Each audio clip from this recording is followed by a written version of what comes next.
साथियों, राष्ट्रीय पिछड़ा वर्ग मोर्चा जो कि पिछड़े वर्ग के लोगों का, ओबीसी समाज के लोगों का एक राष्ट्रीय स्तर का संगठन है और राष्ट्रीय पिछड़ा वर्ग मोर्चा के माध्यम से 2 फरवरी से अमर शहीद जगदेव प्रसाद कुशवाहा जी के जन्मदिन से ये यात्रा पूरे उत्तर प्रदेश में चलाई जा रही है। इतनी बड़ी परिवर्तन यात्रा पिछड़े वर्ग के लोगों के द्वारा पूरे जो उत्तर प्रदेश में चलाई जा रही है, इसका मकसद क्या है? देश की आज़ादी को 74 साल हो गए और 74 साल की आज़ादी में इस देश में जानवरों की गिनती की गई, कुत्तों की गिनती की गई, हिजड़ों की गिनती की गई, मगर जो हम पिछड़े वर्ग के लोग हैं, हम पिछड़े वर्ग के लोगों की गिनती आज़ादी के 74 साल में नहीं की। गुलाम भारत में हमारी आबादी 52% थी।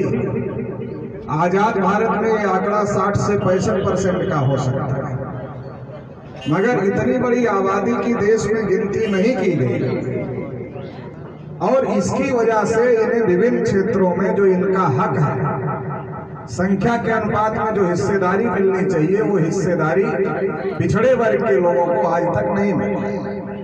अभी 27 मंत्री बनाए गए, ये चर्चा चल रही है पूरे देश भर में, लेकिन जो मेडिकल कोटा है, नीट में जो ओबीसी को 27% आरक्षण मिलना चाहिए नीट एंट्रेंस एग्जाम में, वो गायब कर दिया गया।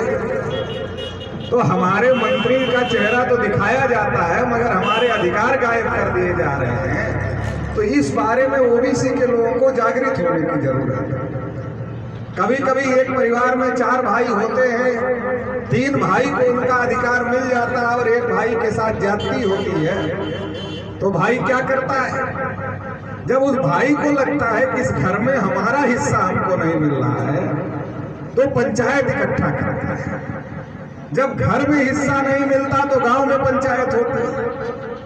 गांव के पंच सरपंच को बुलाया जाता है, रिश्तेदारों को बुलाया जाता है, माने जाने लोगों को बुलाया जाता है और ये कहा जाता है कि इस घर में हमारा भी हिस्सा है और हमें हमारा हिस्सा मिलना चाहिए। अगर देश में ओबीसी की आबादी 60% है, तो प्रत्येक क्षेत्र में ओबीसी को 60% हिस्सा मिलना चाहिए, मगर ये हिस्सा नहीं मिला तो घर में हिस्सा नहीं मिलता तो पंचायत दिल्ली में, गांव में होती है, और जब देश में हिस्सा नहीं मिला तो पंचायत दिल्ली में करनी पड़ेगी। मगर दिल्ली में पंचायत तो तब होगी जब हम समझेंगे पिछड़े वर्ग के लोग कि हमें देश में हमारा हिस्सा नहीं मिल रहा है। तो ये समझाने के लिए, जागृत करने के लिए ये यात्रा पूरे उत्तर प्रदेश में चलाई जा रही है और आने वाले समय में इसी प्रकार की यात्रा कश्मीर से लेकर कन्याकुमारी तक चलाई जाएगी, ताकि पूरे भारत के लोगों को इस बात का पता चल सके कि इस देश में पिछड़े वर्ग को उनका हिस्सा नहीं मिल रहा है, और जब पता चलेगा तो अपनी पंचायत दिल्ली में कराने के लिए तैयार हो। अगर 60% पिछड़ों की आबादी मान लिया जाए, मोटा मोटी 60 करोड़ ही मान लिया जाए, 60 करोड़ में से 59 करोड़ लोगों को छोड़ देते हैं, केवल 1 करोड़ लोगों को अगर पिछड़े वर्ग के तैयार करते हैं और 1 करोड़ में से भी 50 लाख को छोड़ देते हैं, केवल 50 लाख लोगों को अगर दिल्ली में बुलाते हैं, तो मुझे नहीं लगता दिल्ली में कोई जगह बचे, क्योंकि जो लोग दिल्ली गए हैं उन्हें पता है दिल्ली में पहले से जगह नहीं। जब लाल बत्ती लगती है तो कई किलोमीटर का जाम लगता है। तो अगर 50 लाख ओबीसी के लोग इस बात के लिए दिल्ली में उतार दिए जाएं कि जैसे शेड्यूल कास्ट की जितनी संख्या है उतना आरक्षण है, जैसे शेड्यूल ट्राइब की जितनी संख्या है उतना आरक्षण है, वैसे ओबीसी की संख्या अगर 60% है तो 60% सभी क्षेत्रों में हमको हमारा हिस्सा मिलना चाहिए। तो जब 50 लाख लोग दिल्ली में उतर जाएंगे तो पूरे भारत का ओबीसी जिसको नहीं पता है उसको भी पता चल जाएगा कि हमको हमारा हिस्सा नहीं मिल रहा है। तो एक लड़ाई संसद की होती है और एक लड़ाई सड़क की होती है। डॉक्टर राम मनोहर लोहिया कहते थे जिंदा कौमें 5 साल का इंतजार नहीं करती। तो एक सड़क की लड़ाई है, एक संसद की लड़ाई है। अगर संसद वीरान हो गया है तो ये लड़ाई सड़क पर लाना पड़ेगा।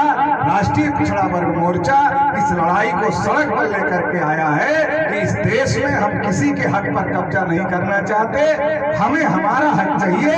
अगर हम 60% हैं तो हमें 60% चाहिए।